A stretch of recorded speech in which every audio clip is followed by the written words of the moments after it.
Me da la risa, Carlos, cuando te veo, no sé por qué. Ya, es que yo tengo una cara cómica, ¿qué le voy a hacer? Bueno, Carlos Montouto, buenos días. Hola, ¿qué tal? Buenos días a todas, buenos días a todos. A ver, vamos a contar cosas. Yo estoy aquí muy divertido hoy. Vale. Estoy aquí muy divertido porque, y yo creo que por eso te reías de verme, No, porque claro, ¿quieres que te lo diga? no, no quiero que me lo digas. Vale. Ya me lo imagino yo. Seguro que ha sido por la cara que he puesto después de ver el tartazo que le pegaron a la figura del nuevo rey Carlos III de Inglaterra en el Museo de Cera Madame Tussauds de Londres, ¿no? Los activistas Ha sido, medioambientales. ha sido por la cara que ponías, pero no precisamente por el tartazo. Bueno, yo sí, yo me estaba riendo mucho de las polémicas que se han creado y bueno, esto me hacía pensar, aunque no sea tema para comentarlo hoy, porque últimamente se repite mucho esta cuestión de la visibilidad, ¿no? De la visibilización, ¿no?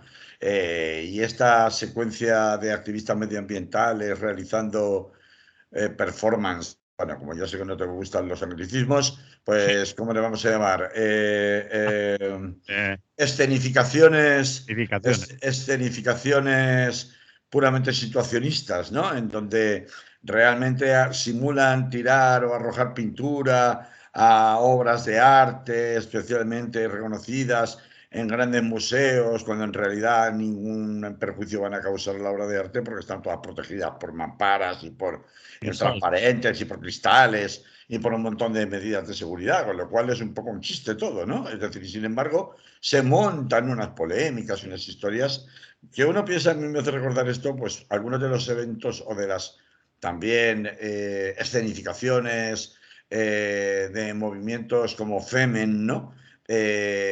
Con chicas irrumpiendo en un determinado evento o en una determinada concentración popular y desnudándose o haciendo topless, ¿no?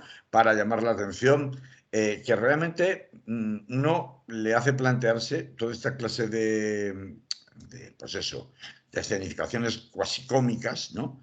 Que aunque tengan un sustrato que defienden pues que podamos compartir en general, como por ejemplo el tema de la crisis climática, sin embargo, al final acabas pensando, bueno, ¿esto al final para qué sirve exactamente? Porque muchas de las grandes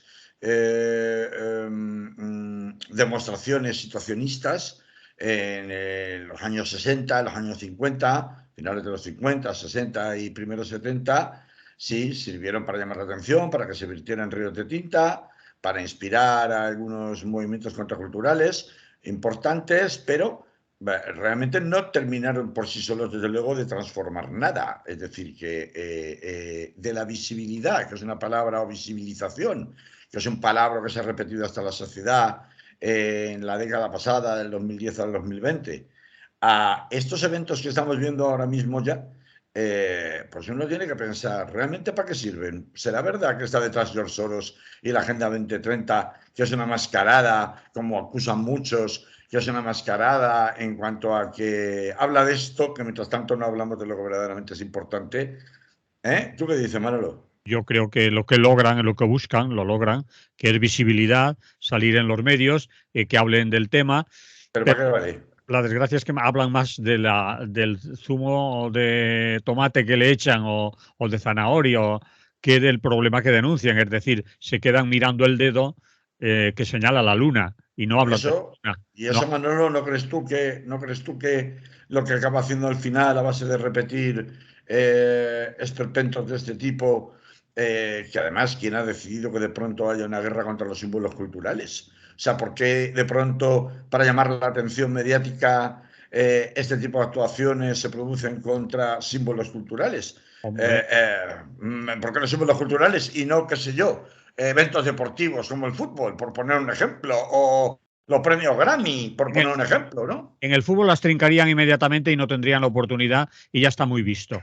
Pero echarle zumo de tomate o lo que sea, últimamente era de O patata. pintura roja o lo que fuera, sí. No es pintura, no es pintura. Para no dañar nada, el zumo que con un trapito con agua se va y no dañan ni el cristal. Vamos, en un plis plas está liquidado limpio. Y además cogen cola y se adhieren a la pared, que es otro truco, para que no las coja el segurata y se las lleve ya, por lo menos aguantan un rato. Aguantar hasta que venga la prensa, sí, Hasta que básicamente. venga la prensa. Y lo que buscan es eso. Sigo diciendo que la prensa, como son, se quedan con el espectáculo, es decir, con el dedo que señala la luna. Se quedan con el hecho de que han embadurnado un Van Gogh o un Monet y no dicen que es por el cambio climático, bla, bla, bla, que nos está Y a eso voy yo. Tenían que, si lograran, el hecho completo sería que lograran que los medios hablaran de cambio climático, de CO2, de energía, de cosas de esas, que es lo que denuncian en realidad. Claro, pero tú has puesto un muy buen ejemplo con el dedo y la luna. La cuestión es que cuanto tantas veces el dedo apunta a la luna y todo el mundo mira el dedo y nadie mira a la luna, habría que preguntarse para qué sirve estar con el dedo apuntando a la luna, si sirve para algo. Porque si se ve una y otra vez y otra vez y otra vez que al final apuntar con el dedo a la luna solo sirve para que te miren el dedo y no miren a la luna, pues igual a lo mejor esto no es más que un postureo. Es decir, algo que en ningún caso sirve para conseguir los fines que supuestamente lo justifican. Y por tanto, uno empieza a sospechar que este tipo de actuaciones realmente incluso lo único que sirven es para generar descrédito en relación a la luna, que sería el mensaje que verdaderamente se quiere transmitir o la reivindicación por la cual está realizando esa escenificación, ¿no? Y yo creo que en esta sociedad del espectáculo, nunca mejor dicho en términos situacionistas, en la que vivimos de forma desaforada desde que existen las redes sociales y desde que existen otras vías de medios de comunicación distintas a los medios de comunicación tradicionales, dentro de esa sociedad totalmente mediática en la que vivimos, que al final sea más importante el mensajero que el mensaje, pues hace como mínimo dudar no solo de la eficacia de este tipo de acciones, sino también de la intención de seguir manteniendo este tipo de acciones cuando de forma constante se evidencia que por mucho que tú le tires zumo de naranja o de zanahoria o lo que sea a la figura en cera del rey Carlos III de Inglaterra en el Museo Tussauds de Londres, en nada esto contribuye en absoluto a que verdaderamente haya una transformación real por parte de los grandes dirigentes y las grandes corporaciones en materia medioambiental. No solamente es que no está contribuyendo, es que por el contrario, con la excusa o a causa de la guerra en Ucrania, estamos retrocediendo. Es decir, ya se sabe que se ha superado, lo digo porque ayer era el Día del Medio Ambiente, ¿no? Ya se sabe que ya estamos todavía en octubre y ya se ha superado completamente todo el exceso o sea, la huella de carbono que se dejó en el planeta el año pasado. Y todavía nos quedan 3 meses o 2 meses y pico. Se ha vuelto a la explotación del carbón en muchos países en Europa. Sí. Es decir, que por tanto, a mí este tipo de acciones simbólicas, aparte de la risa que te puedan causar ver la cara del pasmado de Carlos III de Inglaterra en el Museo de Cera, toda embadurnada, pero bueno, fuera de eso, incluso están empezando a hartarme ya este tipo de actuaciones de puro postureo que conducen difícilmente a nada que no sea darle palique y pregón al pregonero de cosas que al final no tienen ninguna trascendencia o no tienen ningún recorrido real, ¿no? Y en esas estaba yo, porque como habíamos quedado que íbamos a hablar de Inglaterra, pues he dicho, hombre, pues mira, qué bien hilado, ¿no? A hablar del Museo Madame Tussauds de Londres, ¿no? Bien, pues vamos allá, ¿te parece? Claro. Al Reino Unido. Tú mandas un titular, UK, es decir, Reino Unido e Italia cambian algo o cambiar algo para que nada cambie. I tant, i I, tant, ¿Y por qué? i tant, i tant. Bueno, ya a estas horas ya sabéis todos que el Reino Unido va a tener por primera vez en su historia un primer ministro que no es blanco. Como en su día, Barack Obama llegó a Estados Unidos con la vitola de ser el primer presidente negro de la historia de Estados Unidos.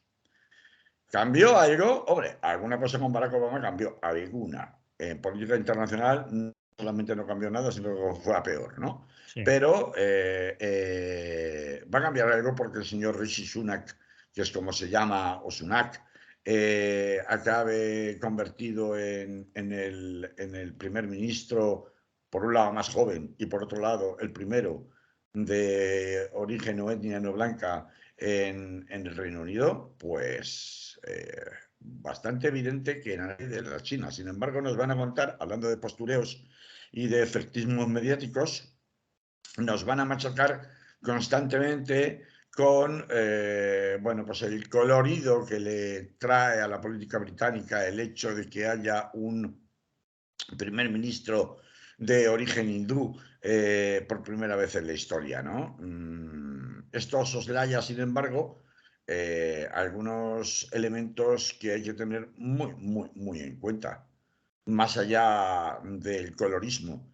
El primero de ellos es que no estamos hablando de un inmigrante hindú pobre, estamos hablando de una persona de tercera generación nacida en Inglaterra, hijo por tanto de bisabuelos inmigrantes o nieto de bisabuelos inmigrantes, bisnieto, y que es uno de los hombres más ricos del Reino Unido, gracias a su matrimonio con Aksata Murthy, que es una diseñadora de moda y cuyo padre, Narayana Murthy, cofundó el gigante tecnológico Infosys y es uno de los hombres más ricos de la India. Pero es que además, este señor, cuyo vestuario cuesta más que el salario medio de todo un año de un trabajador británico, es un prototipo del pijerío conservador británico.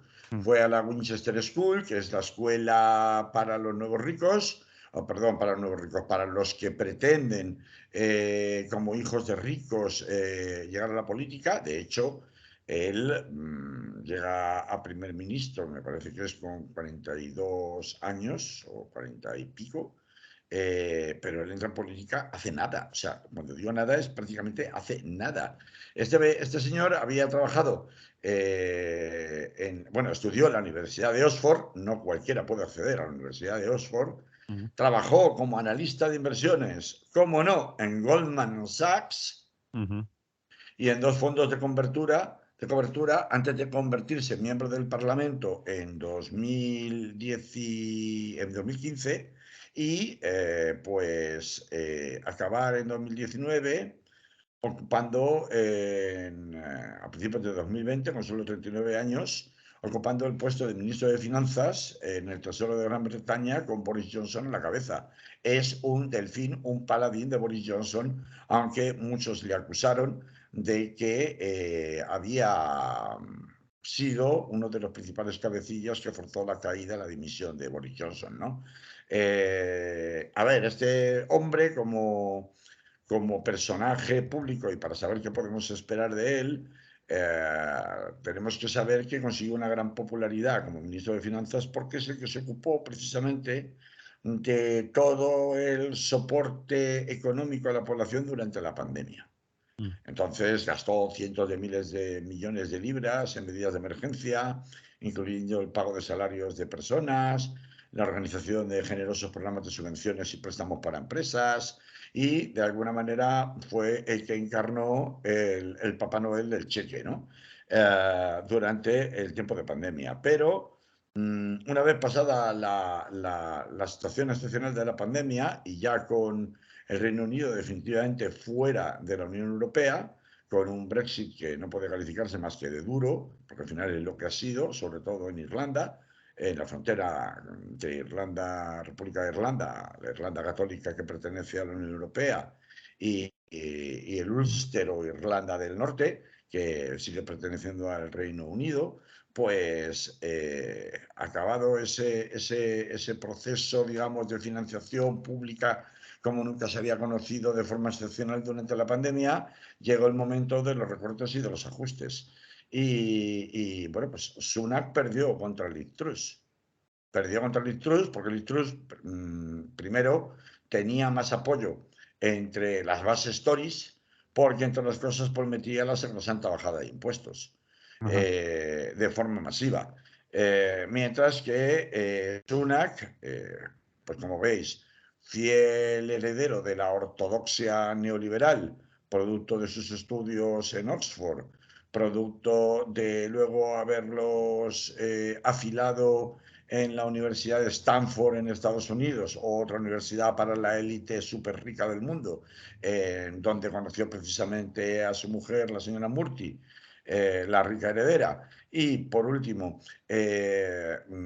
como consecuencia de su paso por Goldman Sachs, pues empezó a proponer una receta de austeridad, en plan de ya hemos gastado mucho, no podemos seguir gastando porque no lo podemos pagar.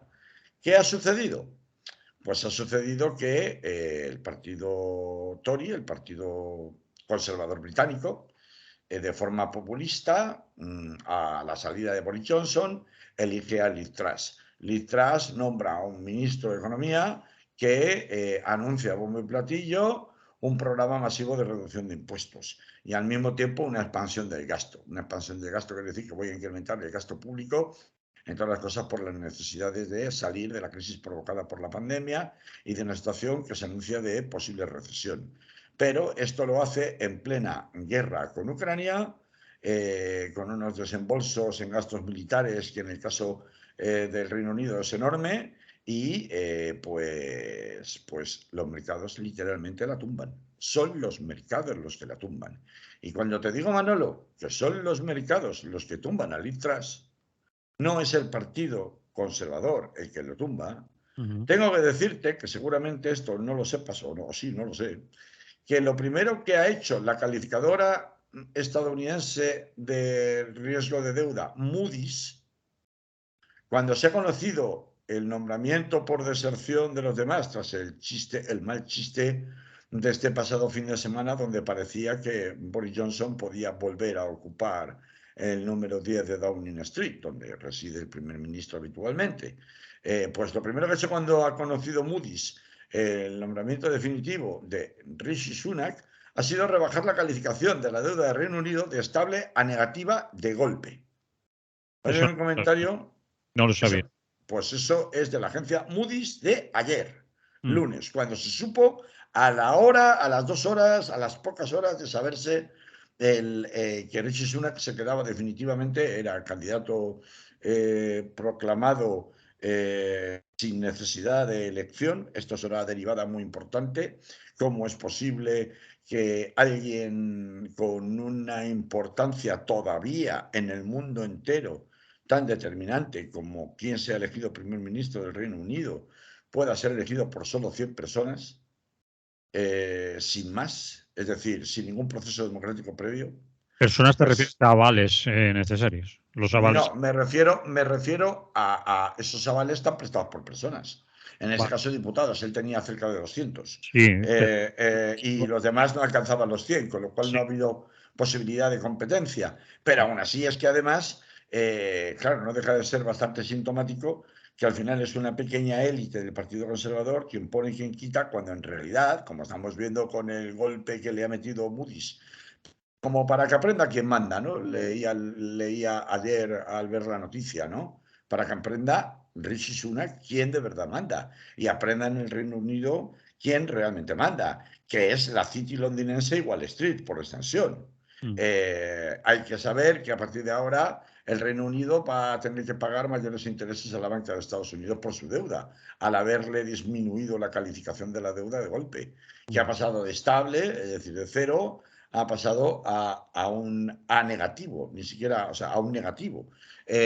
Como sea, el caso es que esto es muy indicativo de qué nos espera con Rishi Sunak. Rishi Sunak estaba apostando durante este año 2022 hasta la caída de Boris Johnson y después durante el gobierno de Liz Truss, con que a partir de ahora, en donde el sobreendeudamiento que se había producido justificado por la pandemia había terminado, hacía falta llamar a los hombres de negro. Hacía falta austeridad, austeridad y más austeridad. Y eso implicaba subir impuestos e implicaba reducción de programas de ayuda social. Además de otros mantras habituales del Partido Conservador y de todos los partidos conservadores europeos, como son por supuesto, el endurecimiento de las políticas de asilo, del control de la migración irregular, etcétera, etcétera. Así que, a ver, que no nos cuenten películas. Es decir, este señor será todo lo green o todo lo brown que se quiera en cuanto a su color de piel, pero desde luego no estamos hablando de un caso de movilidad social, no estamos acá hablando más que de un caso de migración privilegiada, como ocurre por otra parte con algunos de los políticos, o la mayoría de los políticos de origen hindú, o de ascendencia hindú del Partido Conservador. Por ejemplo, la última ministra del Interior con Boris Johnson, Priti Patel, también es de origen hindú y también viene por el mismo camino. Es decir, son pijos de élite, de los que iban a la escuela de Eton o iban a la escuela, a las escuelas de negocios británicas, teniendo en cuenta que, por eso digo cambiar algo para que nada cambie, pues sabemos que los mercados impusieron al gobierno saliente de Liz Truss la sustitución de su ministro de Economía inicial por Jeremy Hunt, que es el actual ministro de Finanzas, que allí equivale a un refundido entre Economía y Hacienda. O sea, aquí los tenemos separados actualmente, pero en otras épocas ha sido también refundido en un solo ministerio, que es el hombre más poderoso ahora mismo en el Partido Conservador, y que se apuesta porque Sunak no lo va a remover del cargo. Esto lo que significa es, lo siento por los pobres ingleses, pero más empobrecimiento para las clases trabajadoras, más pérdida de poder adquisitivo, más sacrificios para las clases medias, tanto impositivamente, es decir, con subidas de impuestos, como respecto de la reducción casi brusca de los paquetes de ayuda social, y teniendo en cuenta el alto nivel de inflación que ahora mismo tiene el Reino Unido, de los más altos de toda Europa, por lo menos de la Europa más rica, por encima del 10%. España está en un 8,9 o en el entorno del 9. En Inglaterra pasan sobradamente del 10, en Reino Unido. Y teniendo en cuenta que pues las políticas que se van a aplicar son políticas, como digo, de restricción y de austeridad en el gasto público, pues bueno, volvemos a las andadas, cambiar algo para que nada cambie. Ujú. Y no sé, Manolo, ¿qué opinas tú sobre si crees que Sunak va a traer algo? Porque claro, estos son los patriotas que te dicen abróchate el cinturón, pero a ver cómo lo va a justificar cuando, bueno, pues se sabe que su mujer, pues, para que sepas, o sea, hasta hace medio año no pagaba impuestos en Inglaterra. Y además Y había ahora ha bajado, aceptado pagar algo, ni siquiera sí, todo, algo, una parte de sus actividades. había bajado Eh, su popularidad en el Reino Unido porque había intentado buscarse, bueno, había buscado las él tenía maneras. la Green Card de Estados Unidos para poder decir que era residente en Estados Unidos y Mm, no pagar impuestos en el Reino Unido. Él también. sí, Entonces, sí, claro, él cuando ya se vio venir que podía ser un candidatable a primer ministro, renunció a la Green Card. Cuando a la salida de Boris Johnson, ¿no? A la dimisión sí. de Boris Johnson, renunció a la Green Card, su mujer se comprometió a tributar en el Reino Unido, bla, bla, bla, bla, bla. ¿Cómo vas a decirle a la gente con todo eso que apriete el cinturón?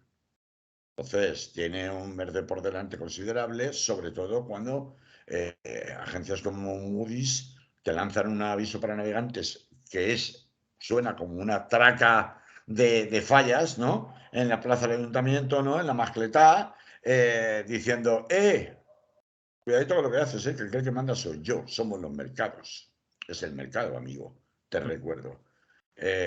Por eso, Manolo, te digo que las cosas pues, van a cambiar uno por otro, pero en definitiva es la misma historia, bastante indignante, porque todos estos bailes y cambios de cromos se hacen sin que la población en general tenga ninguna posibilidad de pronunciarse. Mm.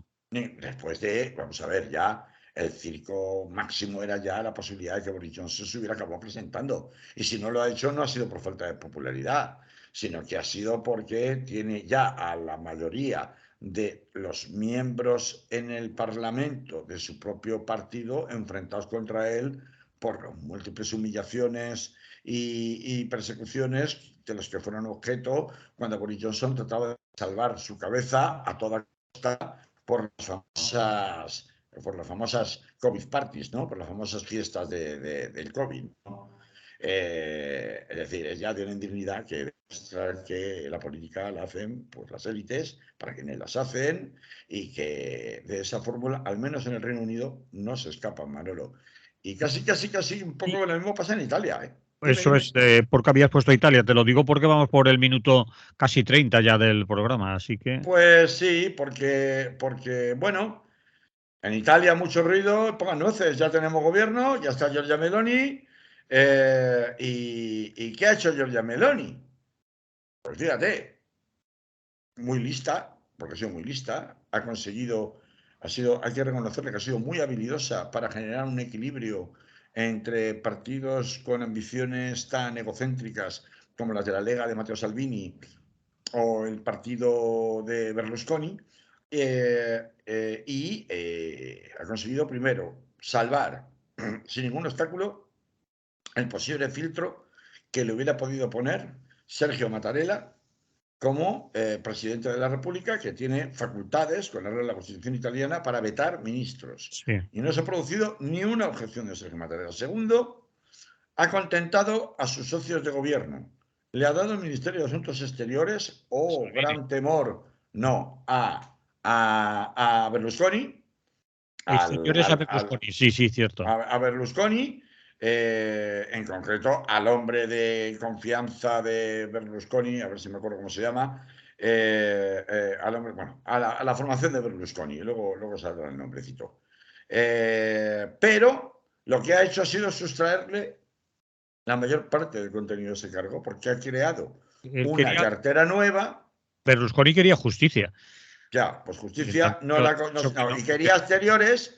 La OTAN tenía pánico de que un tipo que se declara directamente amigo personal, que se intercambia regalitos con Putin, pudiera tener la cartera del Ministerio de Exteriores de la tercera economía de la Unión Europea, y lo que ha hecho muy astuta Giorgia Meloni ha sido decirle: ¿tú quieres exteriores? Toma, exteriores.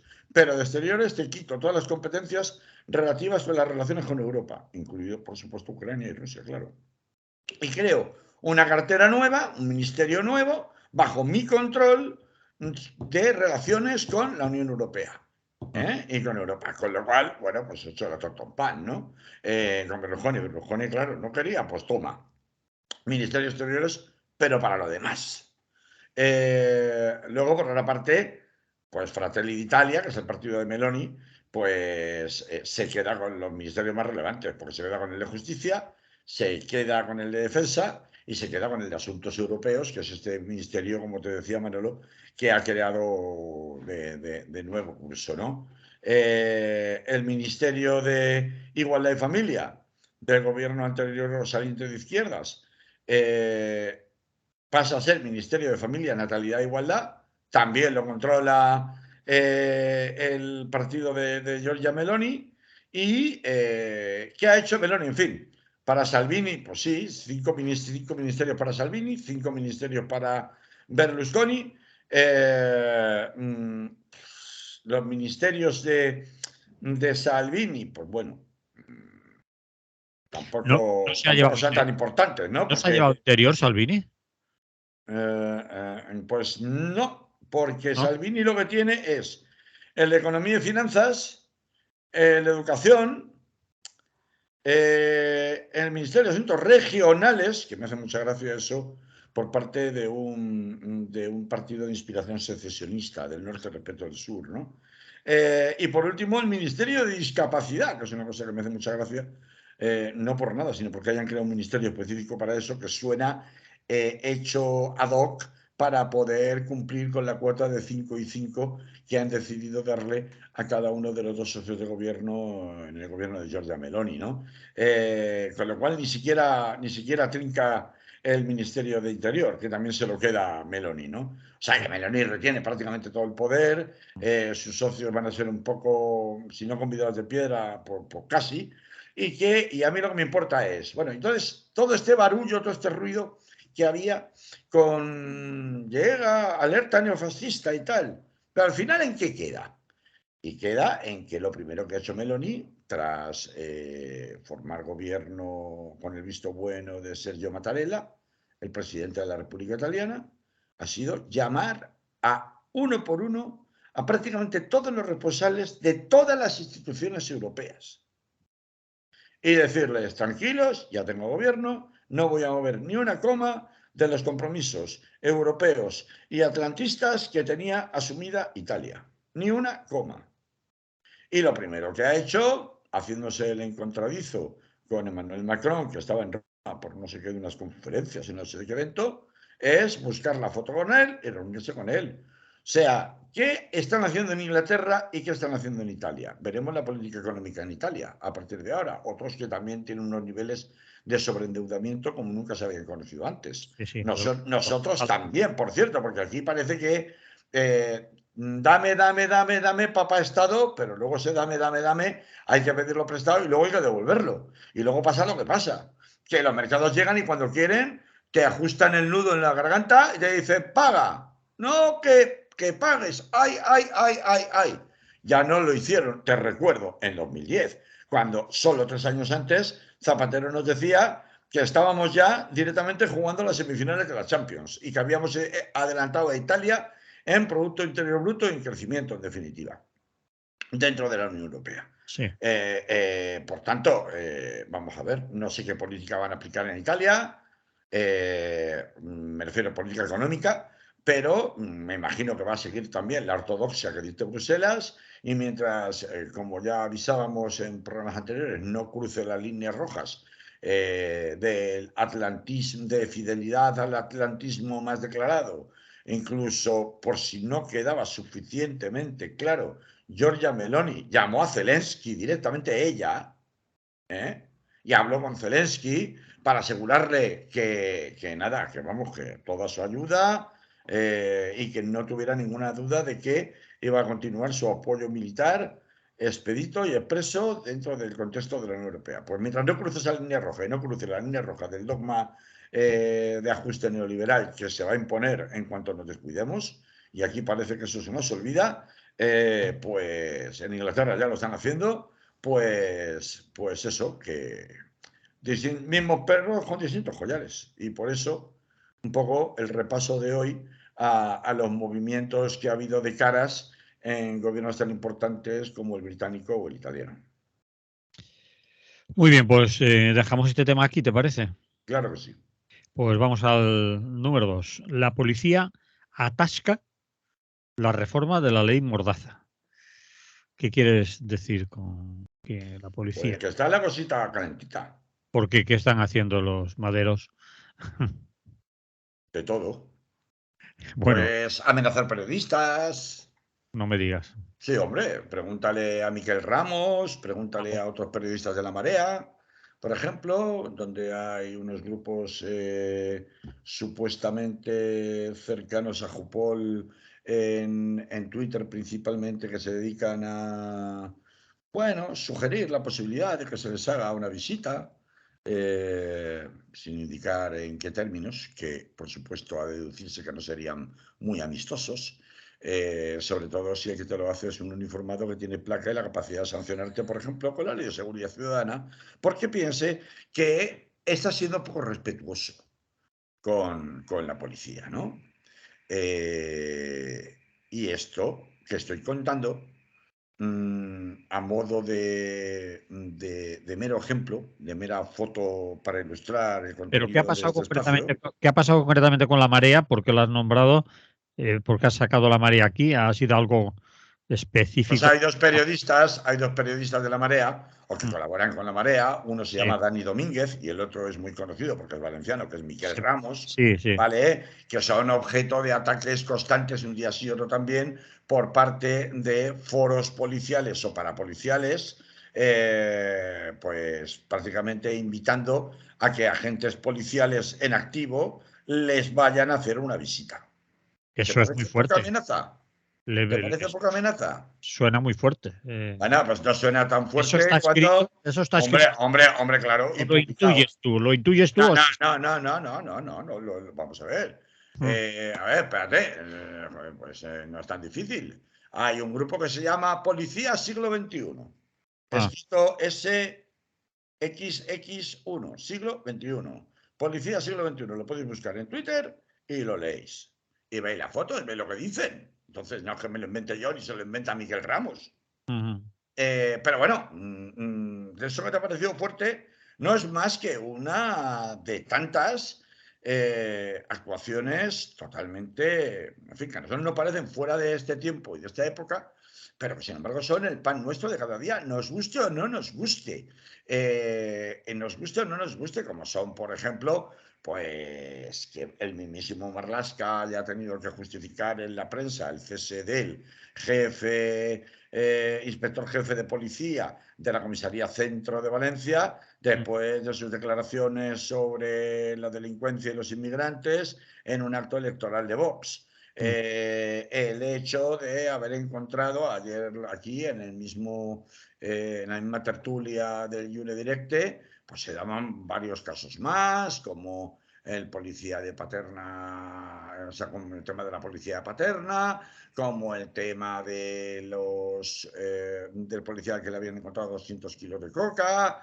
Es decir, que hay todo un envalentonamiento que muchos venimos denunciando públicamente desde hace ya unos cuantos años por parte de entornos policiales y parapoliciales que explican por qué Jupol y Jusil, que es el de la Guardia Civil, los sindicatos claramente de orientación fascista, pues tienen ahora mismo la presencia sindical en las fuerzas y cuerpos de seguridad del Estado que tienen y que explica, que es el motivo por el cual hoy quería hablar de esto, por qué existe ahora mismo un bloqueo en las negociaciones para aprobar la reforma por fin de la ley Mordaza en relación justamente al artículo 37.4 de la Ley de Seguridad Ciudadana actual o ley Mordaza,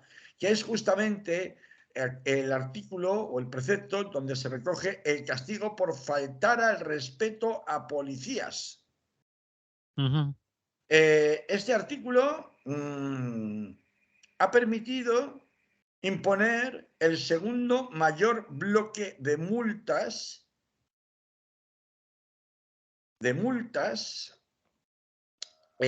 con cargo a la Ley de Seguridad Ciudadana desde que el gobierno de Mariano Rajoy la instauró.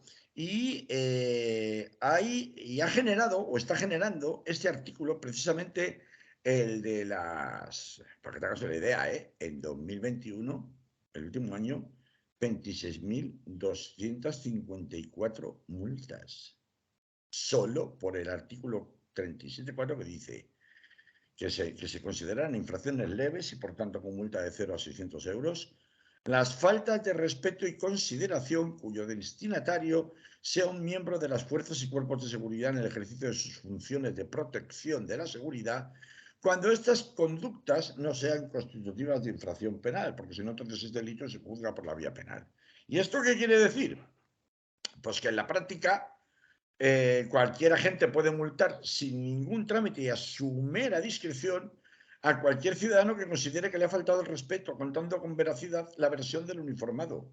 Claro, este es el punto que evidentemente se está tratando de eliminar y que está generando unas resistencias y un acoso nunca visto antes por parte de todos los sindicatos policiales, hasta el punto de que han avisado ya públicamente que si se modifica ese artículo, todos los agentes saldrán a la calle a protestar. Porque claro, esto es la famosa manga ancha de la policía para sancionar, intimidar y castigar a todo aquel que ellos decidan que debe ser castigado, sin ningún tipo de mediación ni judicial ni de ningún otro tipo que no sea su propio criterio, además reforzado con presunción de veracidad. ¿Entiendes, Manolo? Entiendo. 26.000 denuncias las han puesto, dices que han puesto falta. 26.254, Manolo, en 2021 solo por este artículo. Es la segunda mayor causa de sanciones con cargo a la Ley de Seguridad Ciudadana. ¿Y cuál es el problema? Pues que ahora mismo, después de 28 reuniones discretas de la Comisión Parlamentaria que está negociando la modificación de la Ley de Seguridad Ciudadana, y que se supone que tendría que estar aprobada antes de que terminara el año, pues ahora parece que la cosa no es así, porque por un lado está el Grupo Socialista, que ahora apuesta por no modificar apenas el artículo, cuando antes sí estaba dispuesto a modificarlo, y en el extremo contrario, Esquerra Republicana de Cataluña o EH Bildu, que pretenden directamente eliminarlo. Y en medio está Unidas Podemos, que está haciendo Nadando pues, y guardando la ropa. de conciliador Sí. entre las dos partes, ¿no? Ah, Lo que parece que Unidas Podemos está proponiendo, pues es un poco hacer una especie de catálogo, o que la ley reúne un catálogo, de qué actuaciones concretas pueden considerarse injuriosas o faltas de respeto y consideración, es decir, vejatorias para los policías en el ejercicio de sus funciones, de manera que se acabe con la discrecionalidad, es decir, con el que yo te multo porque tú te llamas, en el ejemplo como he puesto antes, Miquel Ramos, como me caes gordo porque dices cosas que no me gustan, te metes con nosotros y escribes cosas que me gustan todavía menos, pues te voy a hacer una visita y cuando te vea por la calle, pues te voy a multar. ¿Por qué? Porque me has mirado mal, porque no has sido suficientemente obediente, porque te he pedido el carnet de identidad y no me lo has dado en 3, 2, 1, porque eres bajito o porque no me gusta tu cara, que es lo que ocurre ahora. Entonces, es un poco caricatura lo que cuentas, pero así. claro, lo cuento como caricatura para que se entienda, para ilustrar mejor lo que quiero decir. El grado de arbitrariedad absoluta y con impunidad total que ahora mismo permite a la Policía Nacional que no solamente, bueno, la policía, los fuerzas y cuerpos de seguridad del Estado, que, a ver, yo entiendo, porque vamos a ser equidistantes, al menos solo en este punto, por ser justos más que nada, y yo entiendo que hay situaciones, es verdad, en las que las fuerzas de orden público se tienen que enfrentar a civiles en una situación totalmente, con un comportamiento totalmente desaforado, Sí, incluso violento. sí. Producto del alcohol, producto de la desesperación, producto de trastornos psiquiátricos, producto de un trastorno mental transitorio, producto de lo que tú quieras, o producto directamente de la pura delincuencia. Esto es verdad. Esto es así. Y si no fuera, o sea, y en teoría debería darse la razón a las fuerzas y cuerpos de seguridad del Estado, que es en lo que se apoyan todos estos juicios mediáticos que se hacen cuando se pone siempre en primer lugar la protección de las fuerzas y cuerpos de seguridad del Estado. Pero claro, se nos olvida de dónde vienen las fuerzas y cuerpos de seguridad del Estado españolas. ¿Y de dónde vienen? Pues de no hacer la travesía del desierto con una regeneración democrática real, vienen de una jerarquización producto principalmente del franquismo, pero también de antes, pero mucho más exacerbada en el franquismo, de carácter cuasi militar, en donde el modo de actuación, el modus operandi habitual, sobre todo en las calles, es el de la violencia y la intimidación, el del meter miedo, el de que te sometas, el que si me contestas te detengo, antes te detenían, te llevaban a la jefatura, ahora no te detienen, pero te multan. Solo porque me contestaste o porque me preguntaste, sin insultar, sin ofender, sin tocar. Entonces, claro, si no tuviéramos en cuenta esta peculiaridad histórica de nuestras fuerzas y cuerpos de seguridad españoles, pues sería hasta razonable decir, bueno, pues el artículo 37.4 está ahí como una cosa residual, que se aplique de manera excepcional, en casos pues, especialmente graves de comportamiento verdaderamente. Porque yo entiendo que, claro, cuando los sindicatos policiales dicen, hombre, pues un trabajador, nosotros también somos trabajadores, que uno podría decir, bueno, pues macho, haberte buscado otro trabajo, ¿no? Pero bueno, somos trabajadores, no tenemos por qué contar que la gente nos insulte, ofenda a nuestra familia, se caguen nuestros muertos, etcétera, etcétera, cuando estamos haciendo nuestro trabajo, que habría que preguntar ya, ¿y cómo estás haciendo tu trabajo? Porque si tu trabajo es directamente ya de entrada, empujar a la gente, violentar a la gente humillar a la gente, pues entonces, ¿qué quieres? ¿Que te traten con regalitos de flores y bombones? ¿Qué menos que la gente se enfade y te proteste airadamente, ¿no? Si para esto tú tienes la posibilidad de poder sancionar a tu mera discreción, pues es la pescadilla que se muerde la cola. Es decir, tú eres el primero que provoca cuando te interesa un escenario con cierta tensión que te permita tener justificación para sancionar. Y así pasa y lo vemos todos los santos días, y cualquiera que tenga alguna relación con las calles en sus barrios, sobre todo si son barrios, digamos, no voy a decir ni conflictivos, voy a decir barrios ni marginales, no, barrios de clase trabajadora, directamente en Valencia o en cualquier gran ciudad, sabe de sobra que el comportamiento habitual en la calle de las dotaciones policiales es, lo primero de todo, la intimidación, el asustarte, el empujarte, la violencia.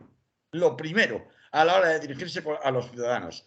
Evidentemente hablo de en las calles, y evidentemente hay sectores que lo sufren mucho más que otros. Pues aquellos que son más vulnerables, sobre todo la gente joven, los colectivos migrantes, y, por supuesto, aquellas zonas degradadas en donde se pueda sospechar por parte de la policía que se produce tráfico de drogas al menudeo. Estos son los escenarios en donde en fin, el abuso policial es mayor.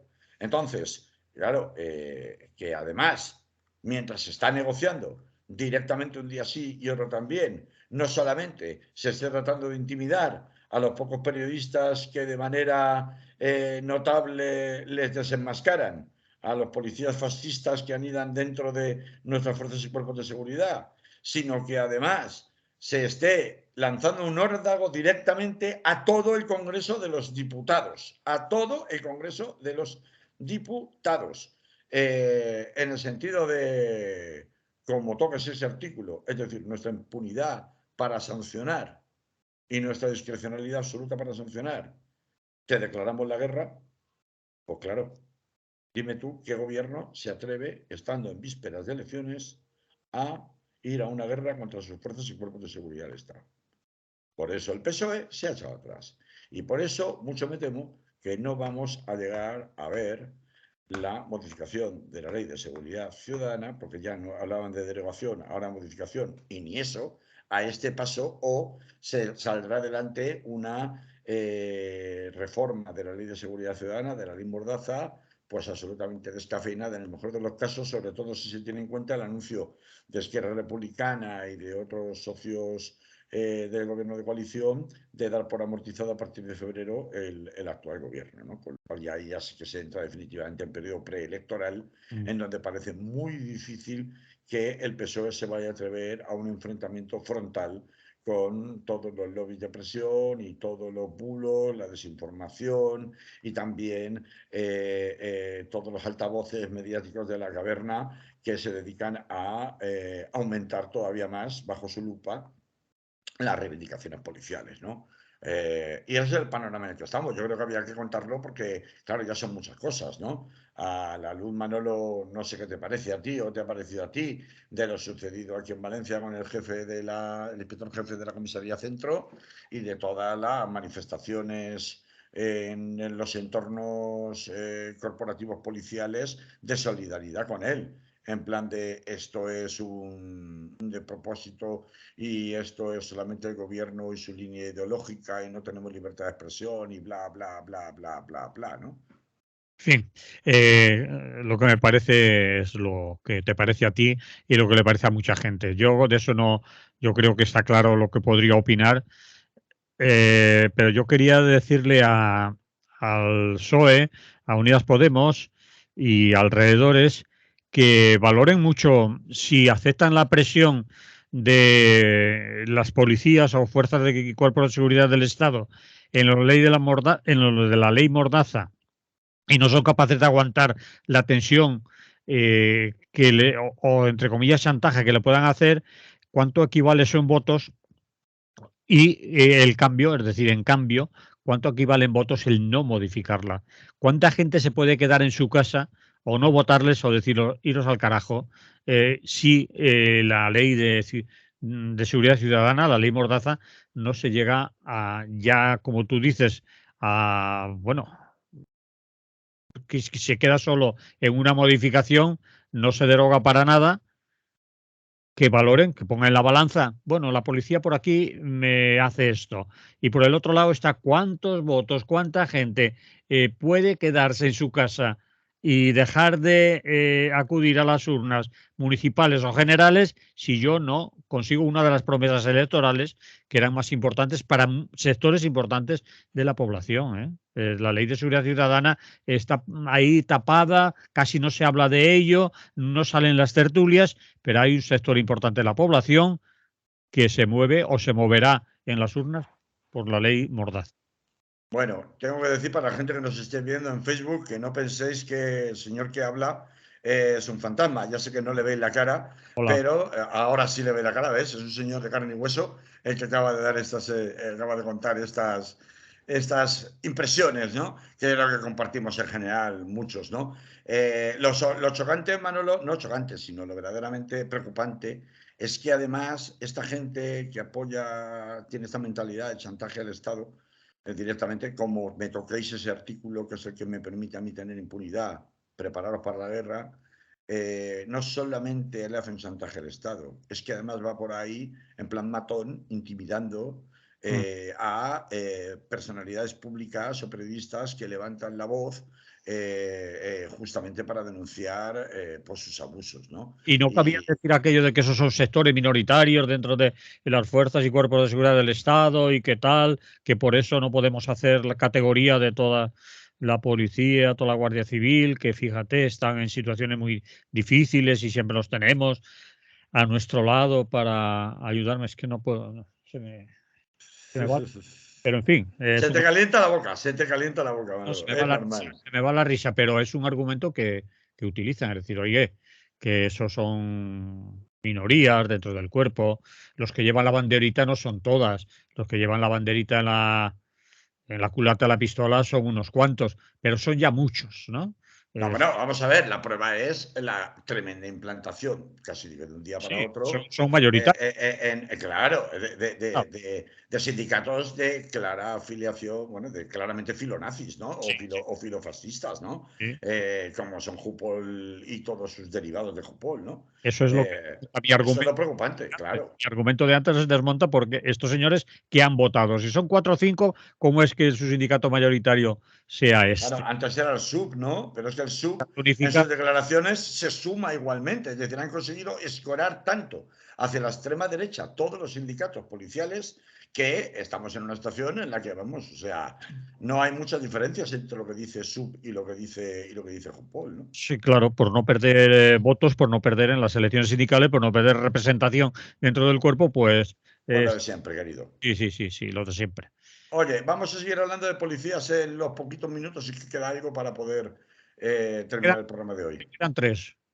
Tres, por poquito va a ¿Quieres ser, que valga la pena? simplemente una indicación. Sí, sí, una mera indicación porque es que va a salir ya, ya, se espera para esta semana, como muy, muy tarde la semana que viene, la primera sentencia del caso Tandem. Y claro, ¿el caso Tandem qué es? Bueno, voy a aplicar ahora la gran macrocausa del caso Tandem o caso Villarejo, como también se conoce, que es un caso que tiene 35 piezas separadas.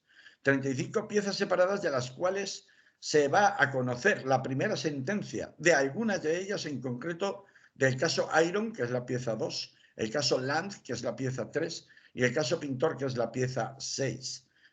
Y aquí no pasa nada. Yo solamente voy a contar una cosa, porque no me da tiempo, evidentemente, a contar más. Yo creo que sabréis, los que tenéis interés en las cloacas del Estado, que seguramente el medio de comunicación que más de cerca ha seguido todo el caso Villarejo en todas sus múltiples ramificaciones ha sido el diariopublico.es, que ha hecho un trabajo impresionante, además cambiando en varias ocasiones de periodistas, precisamente por las amenazas recibidas, entre otras cosas, ha cambiado en varias ocasiones de periodistas, investigadores, y que ha seguido desde el principio el proceso. Y lo que advierte público, y me parece que es algo muy a tener en cuenta cuando viene de ellos, que son los que más saben de todo esto, es que el problemón de esta sentencia va a ser que se va a pronunciar sobre unos hechos que no son los que se corresponden con la realidad, sino que son los hechos que como miguitas fue dejando como pistas el propio Villarejo para que la instrucción llevada a cabo de las 35 piezas por el ínclito Manuel García Castellón, titular del Juzgado Central de la Audiencia Nacional número 5, si no me equivoco, en el número, únicamente investigara y dictara auto de procesamiento, que es el que marca después sobre qué se pueden juzgar o no en juicio los hechos, aquellos hechos fijados en ese auto de procesamiento de Manuel García Castellón, que en realidad obedecen a las pistas, documentación y demás que se dejó incautar el listo de Villarejo. ¿Esto qué es lo que ha producido? Esto lo que ha producido es que, por ejemplo, en una de las primeras piezas, en la pieza número 2, la pieza relativa o llamada Iron, en realidad se deje sin investigar el famoso caso de la corrupción y blanqueo de capitales chino, el famoso caso Emperador. Entonces, se sortea el peligro, se sortea el fondo del asunto, no se investigan los pagadores, ocurre lo mismo que ha sucedido, o sea, quiénes estaban facilitando todas esas redes de corrupción y de blanqueo de capitales, como ocurre con el caso Emperador, pues también ocurre también con otros muchos. Se busca generar ficciones de hechos que en realidad están desmentidas por las propias pruebas aportadas al sumario y que sin embargo se deciden investigar. Que este es el viejo truco del almendruco, de la justicia corrupta, cuando mira donde sabe que va a encontrar poco para justificar que ha mirado, pero no mira donde sabe que va a encontrar más. Porque de esta manera luego salen absueltos y libres de polvo y mancha, pues la señora Dolores de Cospedal, por ejemplo, en el caso del espionaje del chofer de Bárcenas, y el caso Bárcenas, salen limpios de polvo y paja la señora Esperanza Díaz Aguirre, sale limpio de polvo y paja el expresidente del BBVA.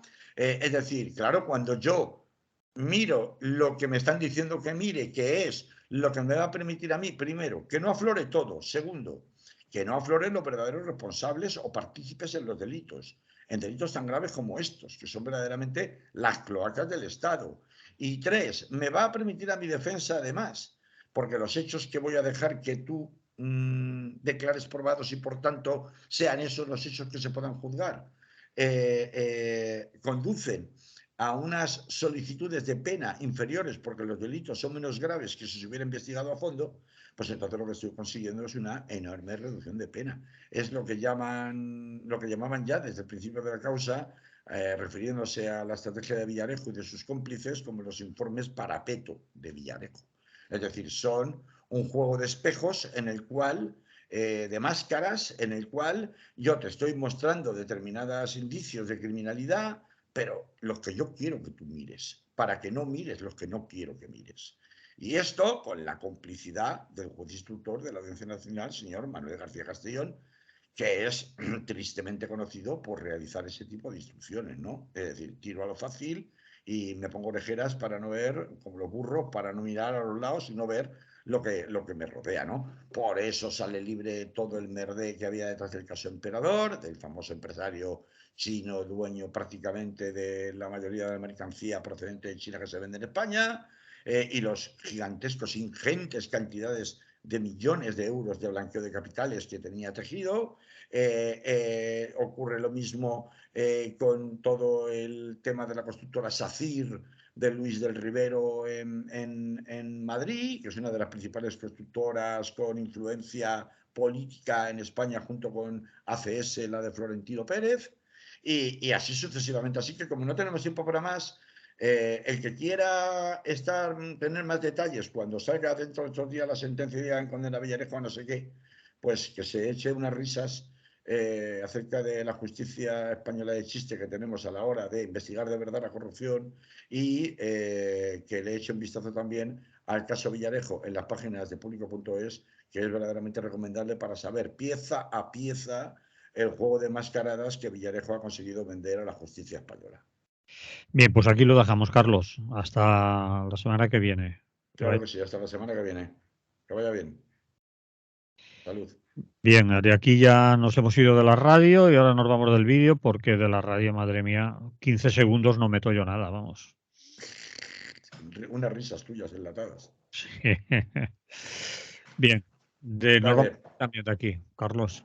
vale, guapo. Pues hasta la semana que viene entonces. La semana que viene estaremos divertidos con Brasil, que esa es otra. Hoy no Sí, menciona mira, nada, pero hay, me lo guardo para la semana que viene. hay una programación especial el domingo por la tarde, desde las 8 de la tarde hasta que se sepa el recuento, una programación en directo alternativa desde Brasil. ¿Dónde? Radio Clara, En Radio Clara, pues dilo, para que la gente lo sepa. con más emisoras de radio a través hecha de la gente del Salto, que está aquí y allí en directo en Brasil. Gente que está desplazada allí y que puede hacerlo con toda... Para que la gente sepa que tiene otras alternativas al dichoso Ferreras en la Sexta, a la Eso, hora de informarse, o de la 1 de Televisión Española, que cada día da más grimita también, ¿eh? Porque sí, estoy, vaya tela. estoy Con contigo. el tratamiento que le dan a los informativos. No sabes si estás viendo la 1 o Telecinco. Sí, es lo que decíamos antes de la policía, es decir, como Telecinco va por donde va y tiene, o Antena 3 van por donde van en los informativos y tienen mayor audiencia, porque en realidad no son informativos, son una cosilla, Es un chajarrillo, sí. Carrillo, pues vamos a hacer lo mismo a ver si también tenemos audiencia y no admiten que son una televisión pública que requiere más rigor y otros temas de información que no son. Y otros formatos, claro que sí. Sí, es decir, que no estamos aquí para el espectáculo y salir bonitos, sino que hay que ser- bueno, si se miraran a lo mejor en la BBC y en otras emisoras que hay públicas por ahí, como las alemanas, pues nos iría mejor, pero en fin, esto no tocaba, tocaba. Bueno, esto ha salido de refilón porque es el mantra, el pan nuestro cada día, pero bueno, que la gente sepa que el domingo por la tarde, ¿a partir de qué hora? Repítelo. Las 8 de la tarde, las 8 de la tarde en directo ya desde Brasil, desde Madrid, pero básicamente con conexión desde Brasil. Se va a contar Bueno, todo el recorrido. pues por Radio Clara lo podéis escuchar en directo a partir de las 8 de la tarde este próximo domingo. Sí, señor. ¿Vale? Muy bien. Bueno, pues caballero, que vaya bonito y a los brasileños también. Vale. Vale, venga, un abrazo. Hasta luego. Hasta luego.